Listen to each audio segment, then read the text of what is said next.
Hey guys, welcome back to my channel. If it's your first time here, my name is Sarah. I'm a family nurse practitioner. And in today's video, we're going to touch on a topic that historically has made me extremely nervous, but it's necessary to discuss, and that's negotiating your salary and asking for more money. So in a recent vlog, I shared with you guys that I recently got a raise at my job. I just got a raise. And in the comments, somebody asked me to just touch on the topic and give a few tips on some things that I did to prepare to have that conversation and how I went about it. So I'm just going to share with you guys some things that I've learned over time, because since becoming a nurse practitioner, I've had to approach this conversation many times now with my employer, asking for more money and negotiating my salary. So I'm here to share with you guys what I've learned over the years. So let's go ahead and get started.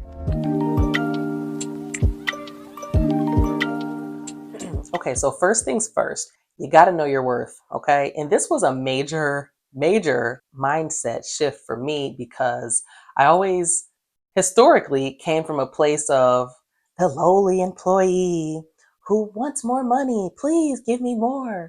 And I had to just have a mindset shift like, whoa. I am a valuable asset to this company, and I bring a lot to the table, and I deserve to be compensated fairly, and I deserve for my compensation to be adjusted regularly. Okay. So I had to, kind of reevaluate all of my contributions to the company and let that kind of hype me up and encourage me and give me that motivation to have that conversation. In a way, it was a little bit insulting that nobody would really bring it up to me, and I'm contributing so much to the team. So that did motivate me, and I think that that helps you approach the conversation with more confidence. Are you that employee who precepts? Are you that employee who's really flexible with their time and who's picking up extra shifts and covering people and stepping in during emergency situations? How many patients are you seeing in a day? Keep track and know your numbers so that you have a list of reasons why you're an asset to the company and why you're deserving of the amount that you're asking for. So this is something that I personally did, and that is I used the salary from my second job as leverage to request more money from my first job. So between my two urgent care jobs, there was a pretty major pay gap, and I wanted those numbers to align. So I mentioned what I was making at my other job when I was making the request for a raise at my first job. And in my case, it worked. I think that it makes the employer aware that you are willing to make a move in order to make more money. And if you are a valuable asset to the company and they're not willing to lose you, they're going to try to meet you at that level or as closely as they possibly can. Okay. So timing is important. You have to be prepared to have the conversation, okay? Rehearse it. Know what you're going to say. And most importantly, know the dollar figure that you plan to request. If you approach the conversation and you're not prepared, you may just, well, if you're anything like me, you may just change the number. I had this weird thing that I did where I would feel guilty about asking for the amount, and I would feel a whole ton of pressure and anxiety when it came down to making my request, and I would ask for a lower figure. And I don't know if anybody else has experienced that before or if that's something unique to me, but when I began to prepare for those conversations and I didn't allow myself to budge, I was more successful. And I noticed that I'll be more confident and my requests would be granted. And this is something that I actually picked up, which probably a lot of you guys know, but that dollar figure, you can actually inflate it just a bit within reason, y'all, within reason.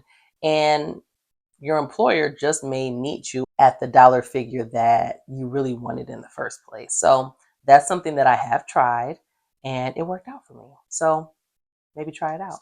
You have to know your numbers so that you can approach this conversation informed on what the market salary is. This is the data that you're going to use to guide your decision making when figuring out how much money to ask for. You want to know what other professionals with similar experience in similar locations around the country and in similar settings as you are making. And if you're anything like me, when I first started out, I didn't have a large network of other providers who had those similarities to ask how much money that they're making. So I really didn't have a great gauge on how much to ask for. And at the end of the day, conversations about money make a lot of people uncomfortable. So be careful when asking some of your peers or acquaintances how much money that they make, because sometimes people will inflate those numbers and not really give you that accurate picture that you're really looking for. So some really good websites to look up this information about market salary are Glassdoor, ZipRecruiter, and Salary.com. So things to consider when you're searching, because you're going to see a large variation in salaries. And these things are all dependent on, like I said, where you're located. So if you're in a rural area versus a very populated city, how much experience you have, what kind of setting you're going to be working in. Like, are you going to be in a hospital? Are you going to be in a clinic? In my case, I'm working in the urgent care setting. And I found that when I plugged that in and looked up the salaries, I saw a bit of a jump from a primary care setting, and I was very grateful for that at the time.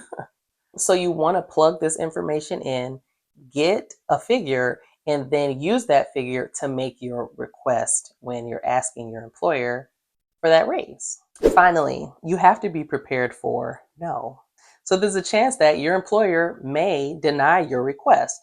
It's happened to me. Some of the reasons that employers commonly give are, oh, it's not in the budget, all of the providers are making the same pay rate, things like that. So my advice in those situations is set a date for when you're going to revisit the conversation. So for an example, in 6 months from now, can we revisit this conversation and reevaluate things? Because that holds your employer accountable. It sets a date and you're not stuck in limbo indefinitely. You've set expectations.